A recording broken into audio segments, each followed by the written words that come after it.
Welcome to this exciting masterclass with phenomenal Ditte Marcher. I'm Valerie, and I'm thrilled to guide you today through this transformative experience.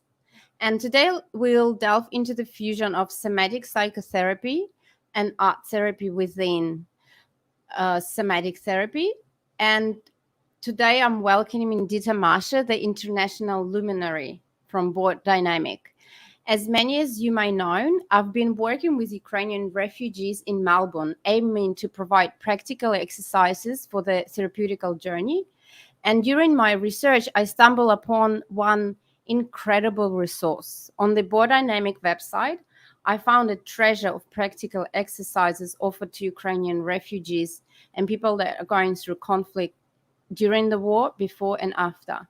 These exercises became an integral part of our therapeutic sessions. And this discovery led me to realization that I really want to understand the principles behind those exercises and explore how they could be seamlessly integrated in art therapy or group sessions for people like refugees. And here we are today, an incredible opportunity to learn directly from one of the brilliant minds from Bodynamic, Ditte Marcher. And it's a unique opportunity to explore new dimensions for healing. Without further ado, let's welcome this incredible person with over 40 years of experience. She's pioneering the somatic psychotherapy. Her impact has been felt globally, and today she's going to share her insights with us. And it's not just about gaining knowledge, it's about implementing these techniques in our practical therapy sessions. And it's an opportunity for all of you to ask questions and explore and enrich your practices. So please welcome Ditte, and I'll give her the stage to introduce the Bodynamic methodology. And along the way, please share your questions with me or directly into the chat. So welcome. Thank you. So I would like to start by introducing the system. So what is Bodynamic? Bodynamic is a body psychotherapy system that is created in Denmark by the founder Ditte Marcher. And if you notice, my name is Ditte Marcher, so Lisbeth also happened to be my mother. And today the company is led by a Ditte Marcher that happens to be my son. So we have 3 generations within Bodynamic. Bodynamic is right now in 18 countries around the world. But let me talk a little about what I think is the uniqueness, because Bodynamic is the only body psychotherapy system in the world that has something we call eco-function. We have mapped with a very big empiric research all our muscles in the body, and they are put into 11 different categories. Certain muscles are serving our boundaries. Other muscles, our centering. Some muscles are serving our cognitive skills. Other muscles, again, are serving our interpersonal skills. Other muscles, again, are there for teaching us how to do connectedness, and so on and so on. So we can work very precise with different muscles that activate different themes of how we are in the world together with others. Bodynamic is built on philosophy principle of mutual connection and dignity, that we do need connectedness, but we also need connectedness without losing our dignity, and that we constantly strive to try to find that balance. And I know there is a lot of art therapists out there because that's the focus, and it can be using these tools can very easily coexist with using art or drawing together. I've done that in refugee camps in Syria. I've done that in ex-Yugoslavia, where we were combining art and body and psychology. That is very important when people are in stress and trauma.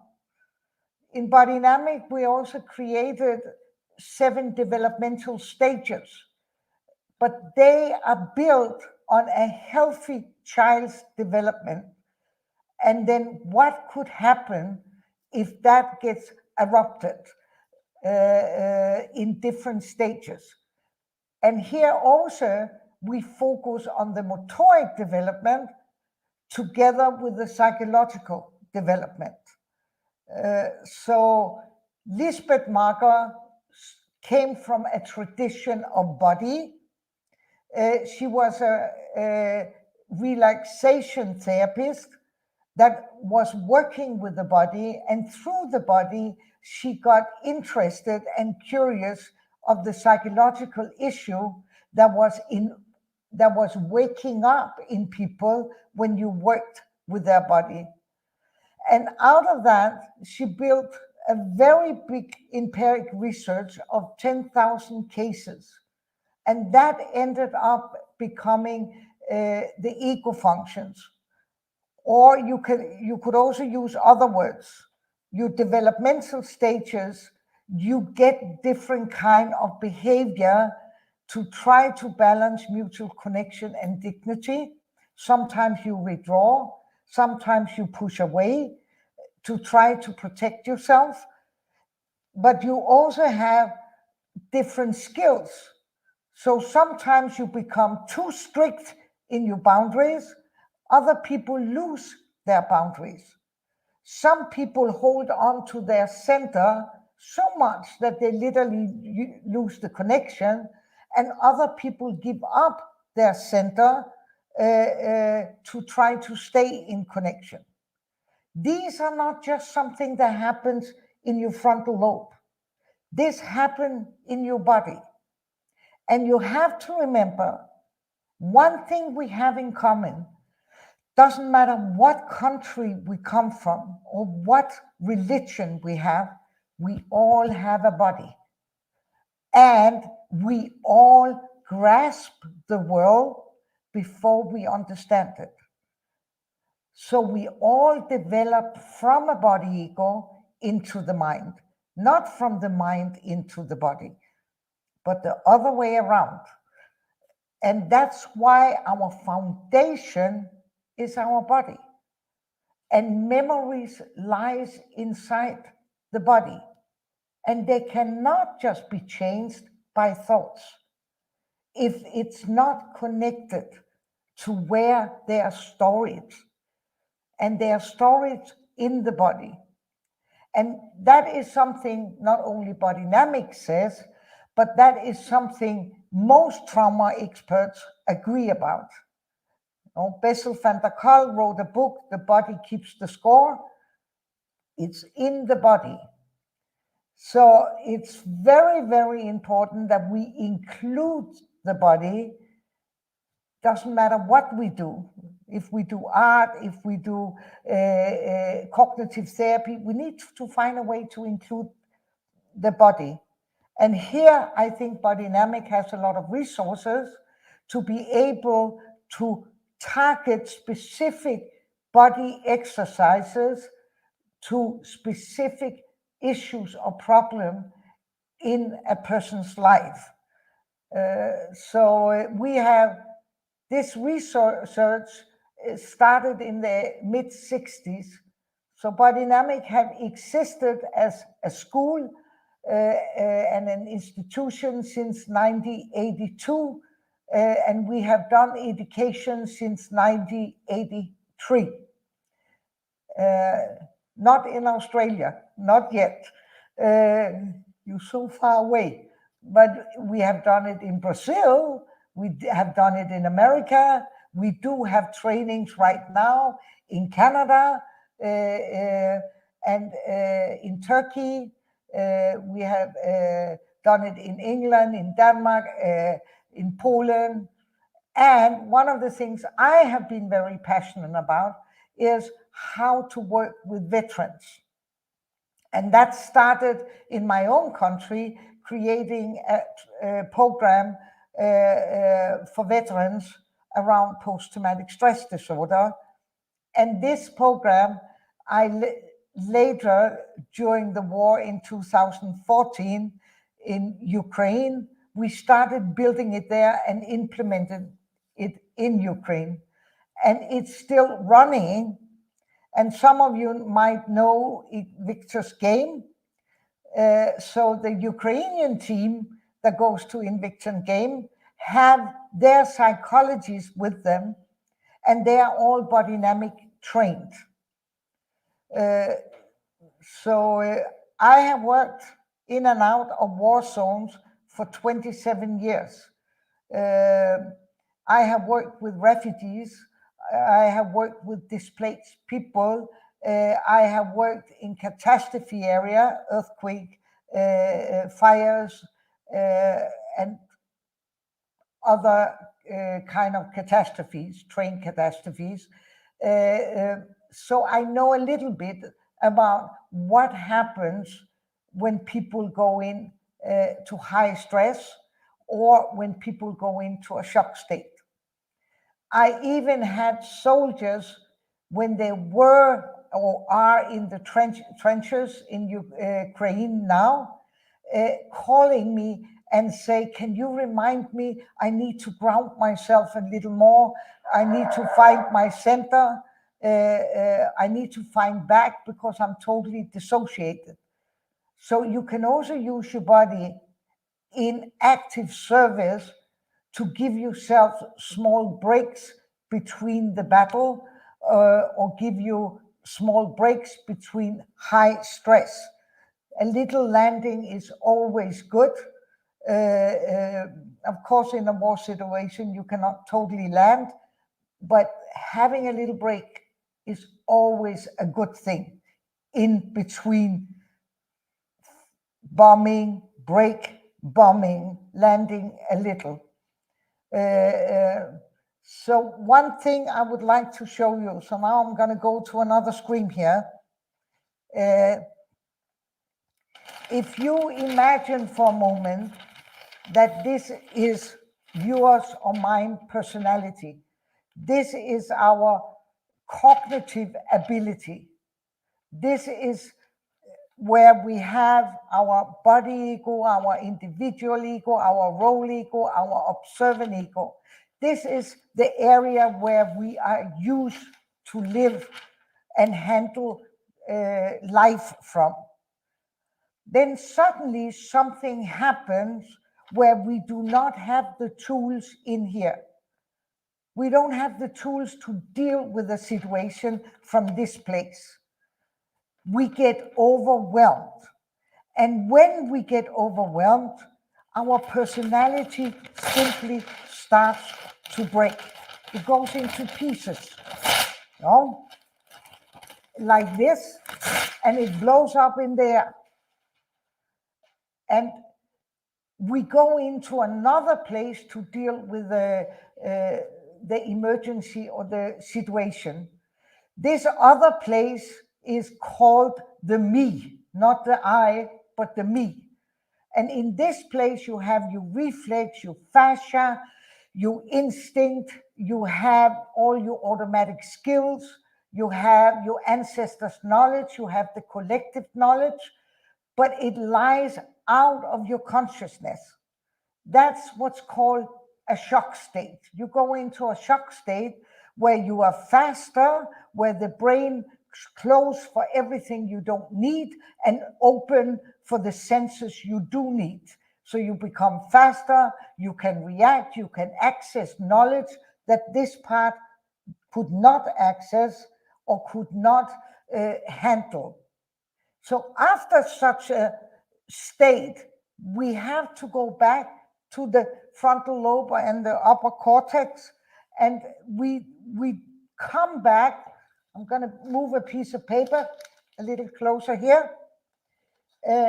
We come back, and we landing into our consciousness in our brain, all the way down from mostly reptile brain. Then we slowly land into our frontal lobe and our personality again. But since the personality broke, we are landing into a piece of it, and the rest is spread all around us. This is what we call, I'm landing in and I'm going into a crisis. It's not in the shock state people develop post-traumatic stress. It's in the crisis state afterwards, where you are standing in a little piece of your personality and you are trying to figure out how to gather the rest of you with the experience of what just happened. If people don't get supported there, they will do it by themselves. They will take one piece at the time, and they will start gathering their personality again. And I hope you can see that I lost some pieces out there I couldn't find. I gathered something together, but there is a lot of cracks in them. And when you fall into a crack, you fall into flashback. You fall into, you relive your trauma. And then you go back, and then you go in, and then you go back. And some people fall into cracks 20 times a day. So in fact, they dissociate maybe just for 10 seconds before they come back. But imagine doing that 20 times a day. It's exhausting. It makes it really, really hard to be able to function in your daily life. It makes it even more difficult to relate to other people and to be social. But also a lot of people, they withdraw for the social contact because they get overwhelmed.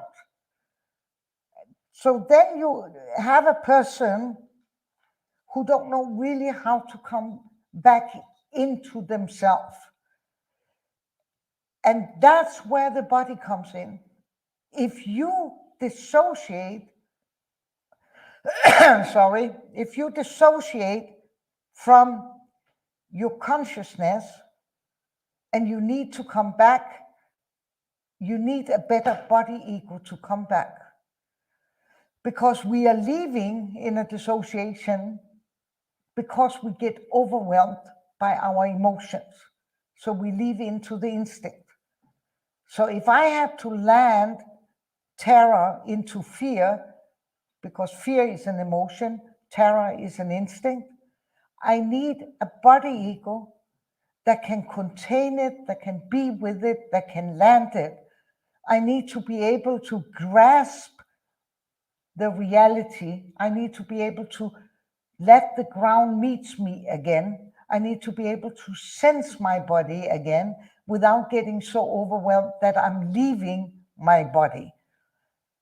And a lot of people that are in refugee camps, that have fled catastrophe, war, or whatever, starvation, even the journey of fleeing can be a very traumatizing experience. So a lot of these people literally suffer for post-traumatic stress. And the ability to help them and support them is, we need to start building up the body ego so it becomes stronger, that it becomes more resourceful. You will never be the same again. But in my idea is, that's okay. What about being a better version of yourself? Because there is two options when you have PTSD.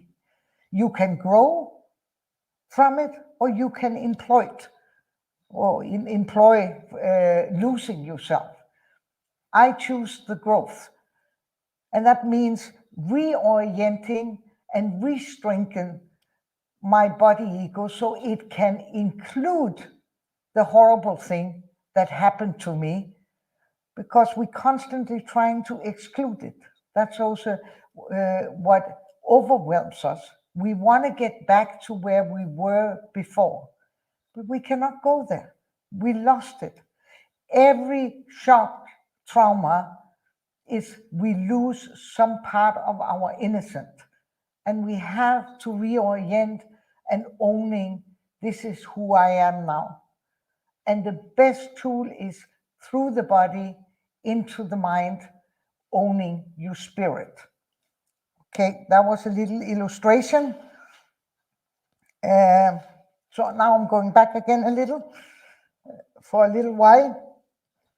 So if in Bodynamic, we do that by strengthening the body ego. And what do I mean by that? When people get a severe trauma or a shock trauma, we always lose our boundaries. We were not able to say stop. So we lose the boundaries. We all lose the ground. And when I say the ground, we lose the sense of this reality. So we are simply losing me into this reality because it brings us into another place. We will always lose our center, the center within us where we can find our strength and hold on. We will simply lose it. Some people in a shock state lose it so much that they pee and poo in their pants. I have seen grown-up men in a middle of attack peeing in their pants because they lose the pelvis floor and they lose the center. So we always lose the center. Another thing we lose from in the body, we lose our energy management. We are simply not able to manage our emotions. There is too much pressure, and the emotions goes further into the brain and activate instinct. And that means we cannot manage. No one can manage an instinct. So we lose the energy management, we lose the ground, the reality, we lose our boundaries, and we lose our centering. Another thing we lose is our ability to position ourselves in life, to be able to, with our conscience, standing on our own 2 feet. And we move into the instinct away from muscles and into our fascia system. So when people come back, and it doesn't matter who they are, we need to look at rebuilding different layers of boundaries. And boundaries is not only boundaries. Boundaries is your skin boundaries, it's your energetic boundaries, it's your social boundaries, it's your territory boundaries, and it's your boundaries around how you take care of yourself in social contact. And different muscles support different boundaries. Some people break all their boundaries. Some people break some of their boundaries. And the same goes from energy management.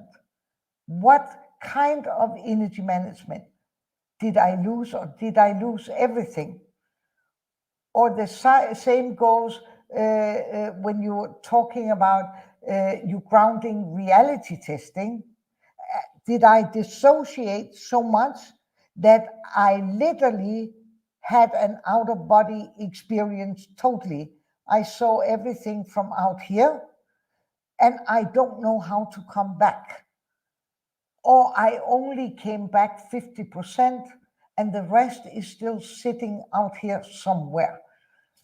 Or did I lose my sense of my centering? So when energy goes up, I simply collapse. Because that will also have an impact when I come back in my daily life. I cannot handle stress as before. When the energy goes up, I go into fear. I will not be able to have the same kind of social relationship. I might be afraid of having people close. I can maybe not handle any form for touch. So there is a lot of consequences of having a shock that can be very different from person to person. But one thing we have in common, it goes through our body, and we can restore ourselves through the body. Okay. So I don't know, Valerie, right now, right here, I would like to do a little break and take some questions, and then I will go back and try to show some simple exercise. I don't know where you are. Can you agree with that? Yes, definitely. So I already have questions coming through. Yeah. And I lose your voice? If you can see it on the No, screen, or I don't. I can read it to you. Please read it to me. I have a very big screen. I can see you write it, but if I have to read it, I have to move up there. Definitely. So one of the questions is how to incorporate grounding exercise to support refugees with PTSD in reconnection to the Yes. present moment. To the present moment. So you see, that's a good question that can lead me to do an exercise right away. So I'm moving back. Grounding is really not about me doing this, because earth and gravity will ground you. It will push you down. So grounding in Bodynamic is very much about how much of me can be in me, with a sensation of me allowing the earth to meet me. Oh? So one thing I often do is I'm just asking people in the beginning to just move. I'm going to go a little here and do it this way, just moving back and forward by rolling their feet, and see if they can sense that the earth or the tiles or the carpet here is constantly meeting me. Can you just sense? Can you sense it's there? Another thing we can do is we can ask people to sit and just working their feet, with activating their feet by pressing, turning it around, pressing it again, waking it up.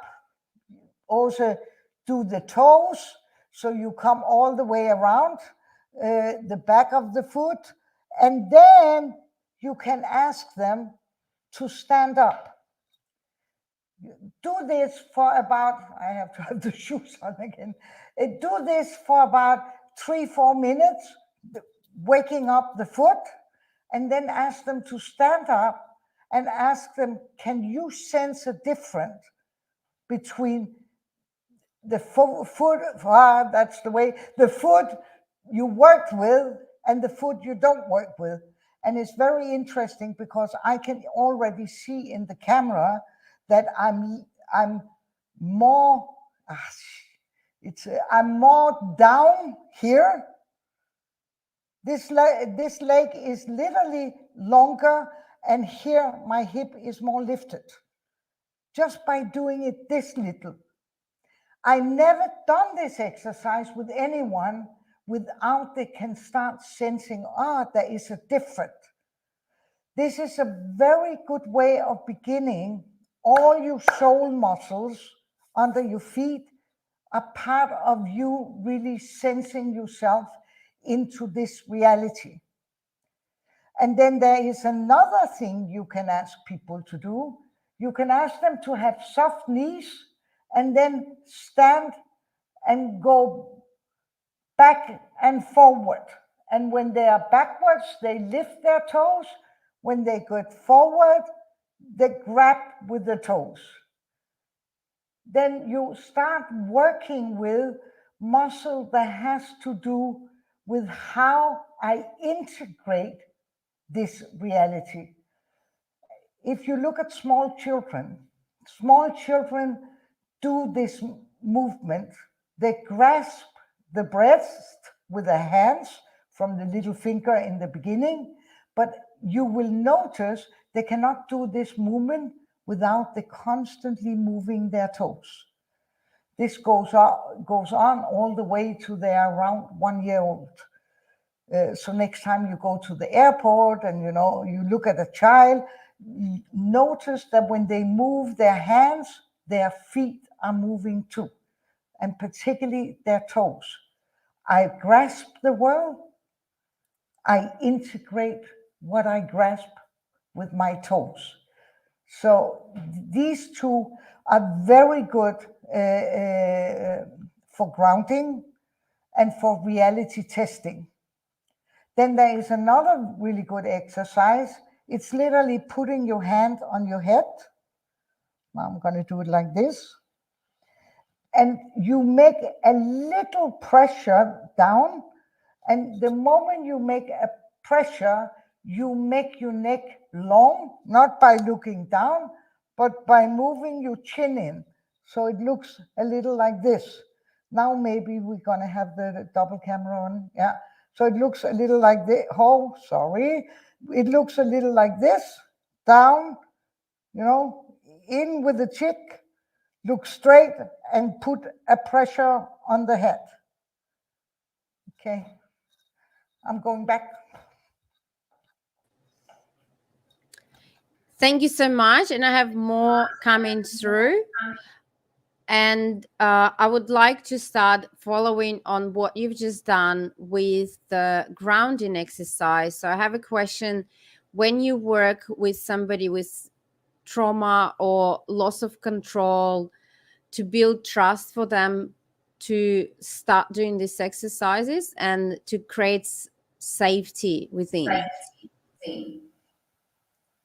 Yeah. Of course, building safety is very important. One of the safest place we have, or we should have, should be our own body. And that often get lost when, it get lost in a shock situation. So what I do is I use to teach people, to make them understand why it's important first. And I even say to people, for me, PTSD is not a disease. It's a healthy reaction to an unhealthy situation. And when you say that to people, it's like, I'm not crazy. I'm normal. I'm reacting normal to something that was really unhealthy. And then you teach them a little about the 3-part brain. How do we work in there? And how is it that you survived a trauma from a place in your brain that is called the me, but you have to live with it from the place in your brain that is your consciousness, your ego, your personality. And that becomes a dilemma, because in our personality, we have norm and values and ethics and we have all the good shame. Some people even have the bad shame, but the good shame that stops us for doing horrible things. But in the me, there is no shame. There is no norm and values. And you can do horrible things there that can create a big issue in your personality. Why do good people do bad things? That's another book. That's literally because when we go into a shock state, we move to another part of, we lose our conscious identity and we move to another part. So always, for me, it's always a mixture of teaching people and doing exercises, because you also need to rebuild people's cognitive understanding. If I cannot start grasping and understanding it, it's going to be very difficult to do it, or it's going to make me unsafe. And then you ask people, I imagine that you might feel like this and this. Is that correct? You don't put a diagnosis on them, or you don't tell them how they are. You show the respect that you have imagination and you are able to support them if they are willing. And for some people, doing just a little grounding is good, and then it's overwhelmed them. So in the beginning, we also have to allow people to get into their body, get overwhelmed again, and dissociate again. Because you have to remember, if you're very traumatized, dissociation becomes the safe place. And until we slowly build another safe place, people will use dissociation as safety. Okay. Thank you on that. And continuing with that grounding and creating safety, there's another question that comes through on the exercises to foster while you're in that group community around you, while you're in a group for work. How do you create a community sense of community when they rebuilding that safety within? What are the techniques to foster a sense of community within a group?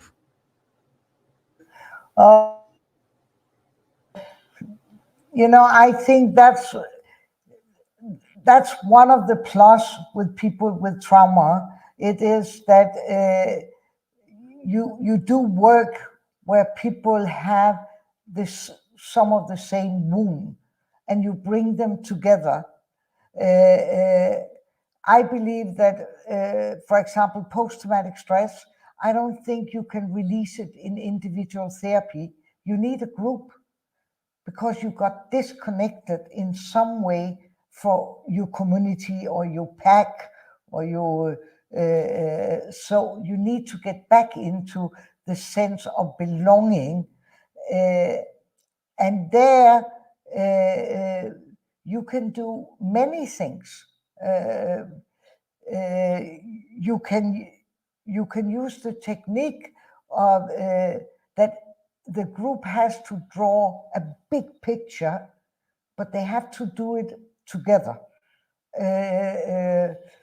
So that's one thing. You can do it with movements, guided movements for the facilitator in the group.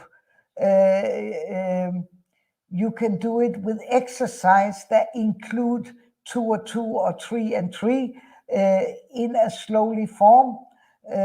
You build the safety up by also teaching and make them realize that you are not alone, that you don't have to be afraid that someone will look down on you here, because we all have an issue, and we all know what it is to dissociate or to be terrified or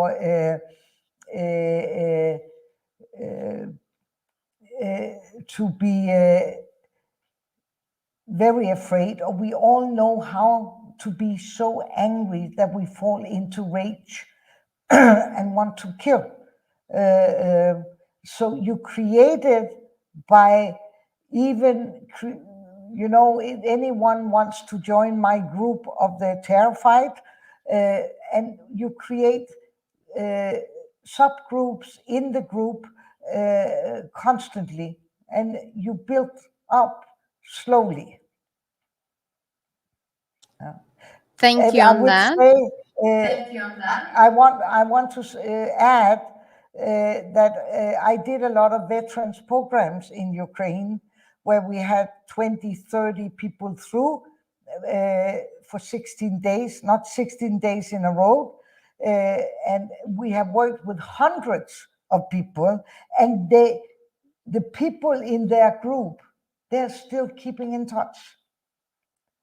So it's a very powerful thing. This became my pack now.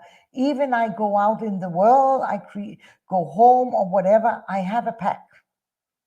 Oh, yeah. Thank you so much. So coming back, I would love to look more into the board dynamic techniques and the questions about, can you tell your experience with children and your experience with children with trauma or loss of parents, and how do you use in your practice those methods? I work with kids in refugee camps, and we are starting, we already start in April. We're going to start a program in Ukraine for children/teens who have lost one or two parents. So one thing that I think is important when you work with kids is sport. It's activities. It's really a lot of body activity in the beginning. When you go into a refugee camp, the kids they are playing. They are playing football, and if they don't have a football, they are playing with a plastic can or whatever they can find. So creating games with children is very, very important. In Denmark, I worked with preteens that had very aggressive, violent behavior in schools. All the children that makes a bigger impression on the school than the school makes on them. And we created a program together with a kickboxing school. And in a way, it was not about creating good kickboxers. It was literally of creating structure, discipline, connection, and where they also could work with the kicking, the hitting. And in the beginning, the county was saying, "Are you crazy? These are kids that goes and hit other kids. Why are you doing something that is violent?" And I was constantly saying, because they need the chemistry. They need the chemistry. So if you need to move the focus so they can use the chemistry constructive, not destructive. So I was, what I did, I trained and supervised the trainers in the kickboxing club in how do you work with these kids? Because the goal is not to make good kickboxers. The goal is to make socialized kids. So the warming up was a lot about using muscles around social balance, muscle around self-assertion, muscles that will include energy management. And then we built the dignity in, together with the discipline that then built respect. And this kickboxing club was only made for these kids. And very interesting, within 3 years, they became Danish champion. That was not the goal. But they became very socialized children. And they literally changed behavior, and they could handle schools and others in a way better way, because you are not trying to take away their chemistry. You are trying to change the context. And it really works. I can so much recommend it. Years later, I was asked to do the same thing by the Danish Krim, that's the Danish police and social workers, that was saying, we are standing here with 80 kids, and they were teens. They are potential the next murderers in our country. What are we going to do? And we created a 3-year program where they were beating people, they were stealing cars just to race and burn them. They were doing all kind of crazy things. And I was saying again, they are hooked on adrenaline, they're hooked on endorphin. We need to move it to another place. So we took them and we did parachuting, hang gliding, rock climbing, and we built up a whole training program with them that ended up with a 1-month trip in Greenland with dogs out in cold nothing. And I hate cold, but because we also want them to learn how to work together, build an igloo or freeze to death.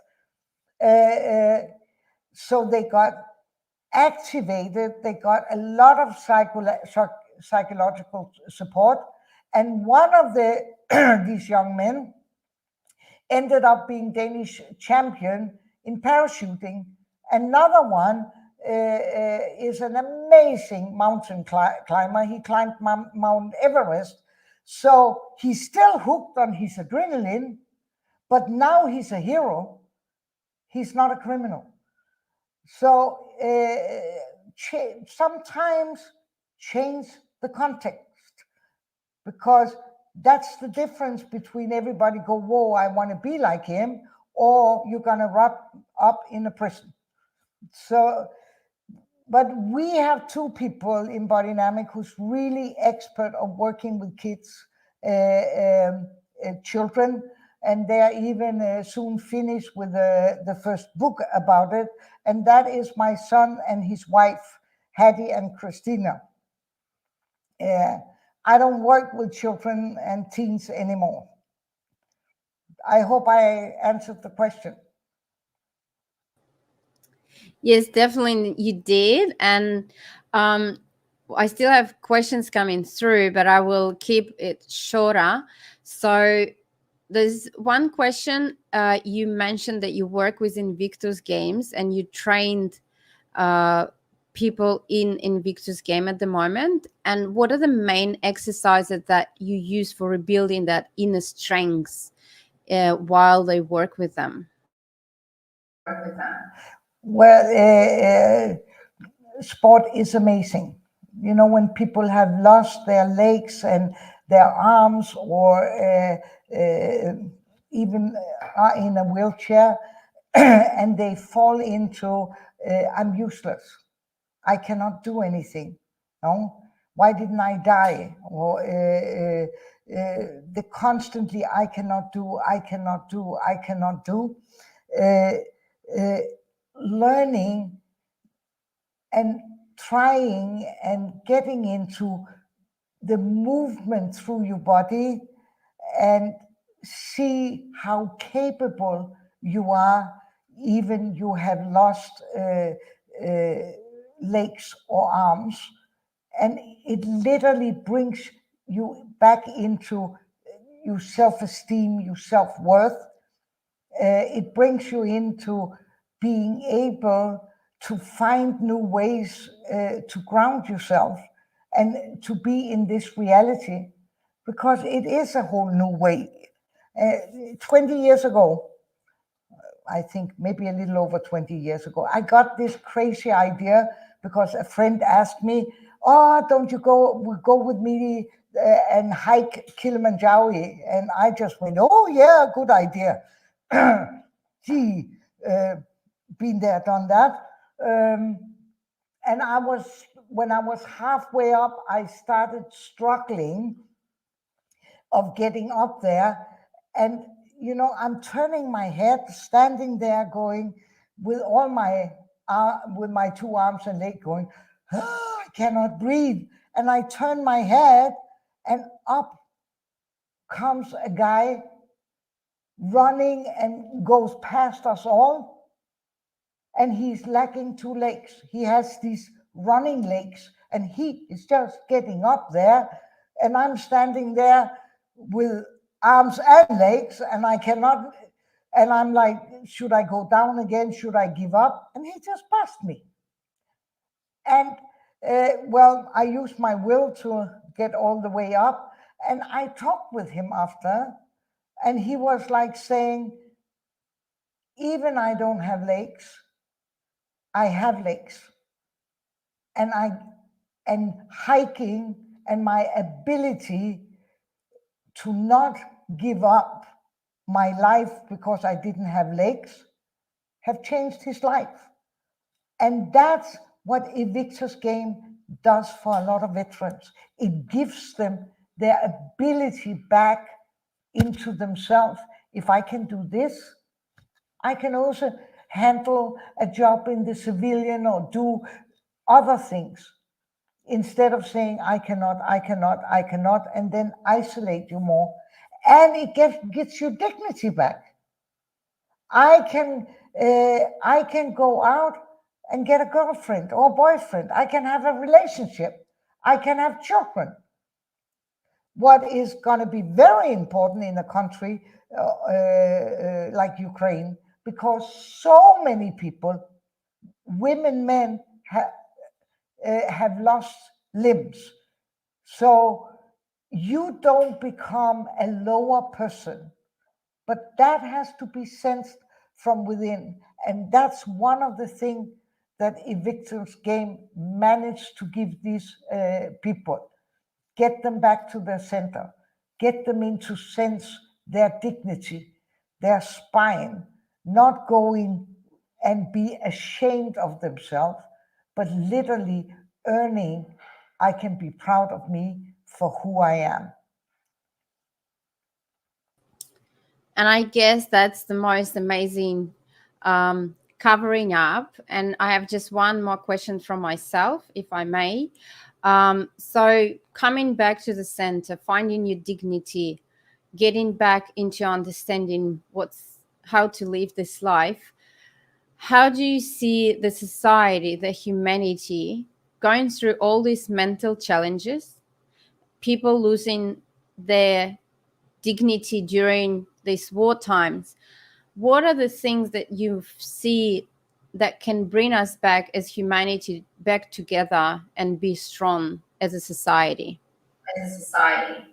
One of the things I think is very, very important is we need to be better to deal with pain.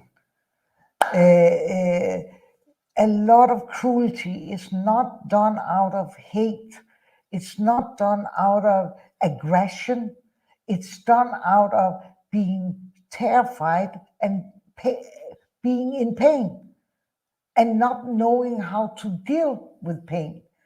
And we have to remember, when you are in pain, your brain cannot differentiate between emotional pain and physical pain. And there is in generally two ways people react to pain. They even act out and become very aggressive, or they go introvert and become self-aggressive, they're destroying themselves. So if I should say it in short, it even becomes I kill you or I kill myself. And one of the problems, if we don't deal with pain, is also that soldier comes home and then they will kill themselves within 1.5 years, 2 years. The suicide is one of the biggest problems with veterans. So we need to catch people, or they will come home and they will be very aggressive and they will form groups that will often turn into criminals. So Hell's Angels was created after the Second World War of American pilots that didn't know how to come back and socialize. And they turned into a very worldwide criminal group. Bandidos was created after the Vietnam War of soldiers that didn't know how to come back. And you can say, oh, they're bad guys, or you can say they are stuck in the pain. We need to learn how to deal with pain. Instead of just going from when you see someone who's aggressive, you meet the aggression instead of meeting the pain and the fear, because aggression provokes you. No? So that's one thing. Another thing through your body is literally, and I'm going back out here, I'm running, now I'm here, is literally working with your center line in your body and your spine. So holding your dignity, we can only do if we own our shame. If you cannot own your shame, you cannot own your dignity. And I'm not talking about shame of who you are, because that's destructive shame. No one should be ashamed of who they are. But we should start owning shame of what I did. And very often, we don't own that. We project that on others.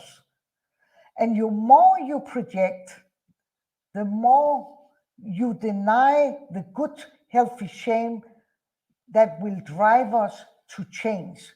The good shame is the biggest, strongest emotion for us to wish to change and do something else. The good shame.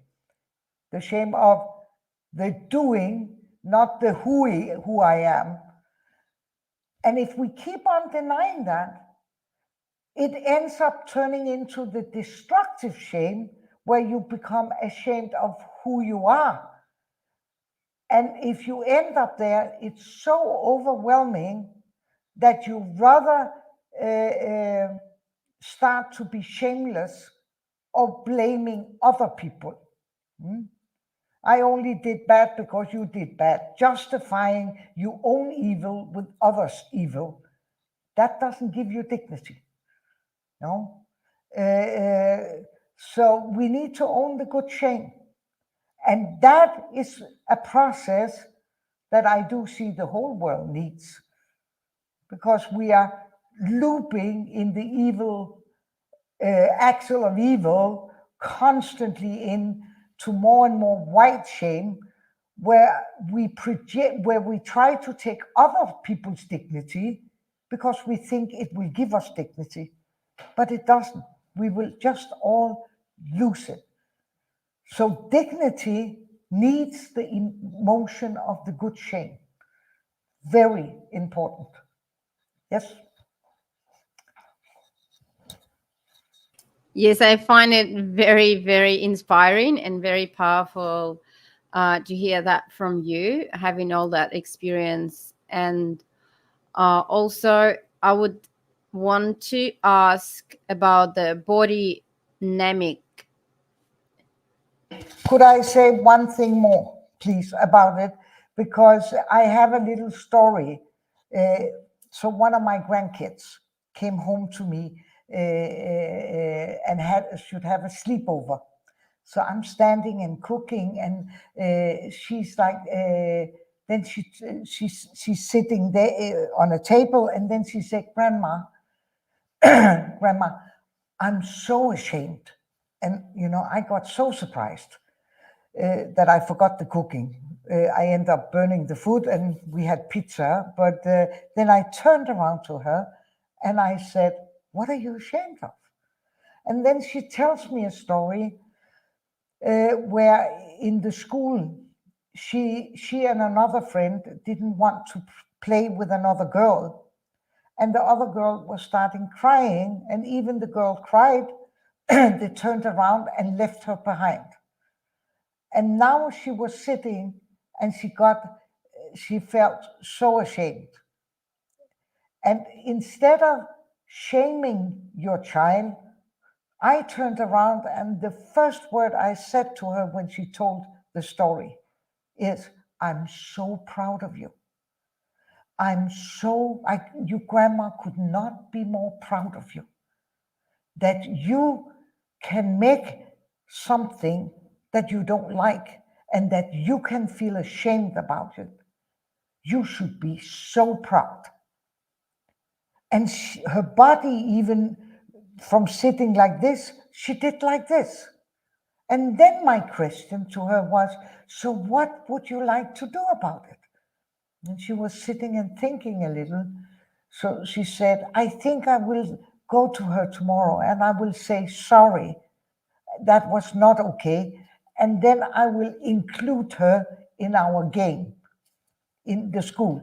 And I said, "Good for you. So you got ashamed, you found a new action, please do so." So she went to school the day after, and then she went home to her mom and dad, and I called her in the afternoon. "So what happened?" And she said to me, "Oh, Grandma," I said, "sorry." She accepted it. We were playing, and I feel so good today. It's like I'm all warm, happy in my body. Shame can drive you to wish to change.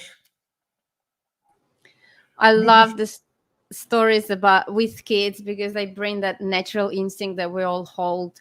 They bring that peace and, as you said, the strengths and center they hold prior or putting the societal norms on top of them. And the one thing before we shaping up this, I would love to ask you about the Bodynamic training or work, or how to find all those exercises, and what's the best way to get in touch.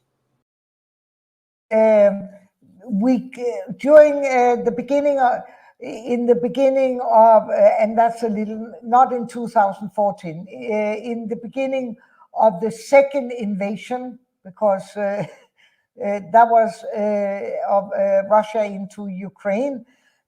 We formed a Ukraine group in Bodynamic, and we created a lot of small movies with exercises. All these exercises is on YouTube, and they are free, and you're welcome to go. And that's exactly how I found you. Yes. And then if you want to read more or figuring out more about us and our trainings and where we have trainings in life, because we also have training in Zoom. Right now, in the end of January, no, right now, tomorrow, we are starting a new foundation training in Bodynamic on Zoom. So we are also running training on Zoom. You can go into now you're going to correct me, bodynamic.com, and you can read a lot about us. There's a lot of articles, and there is also the articles about the Ukrainian program.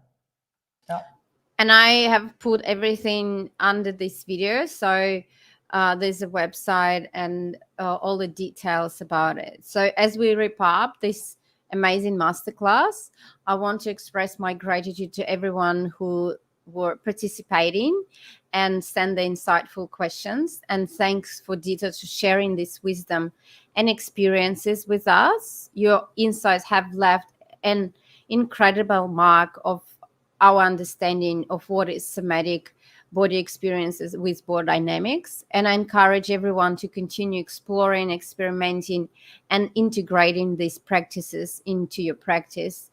The journey towards healing is ongoing, and each session that we hold with people and groups is potential for transformation. So thank you, Ditte, for sharing your wisdom and experiences with us. And let's carry on this knowledge. Ah, okay. I just want to say, even I cannot see the people, I just want to say thank you. And I hope that we will see you closer to Australia and we can get physically trained and get involved with your programs, because I can see so much potential with working with trauma, with heavy trauma, with PTSD and strengths and in kids. And there's so much potential with what you do. Thank you.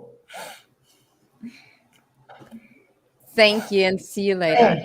Thank you. See you.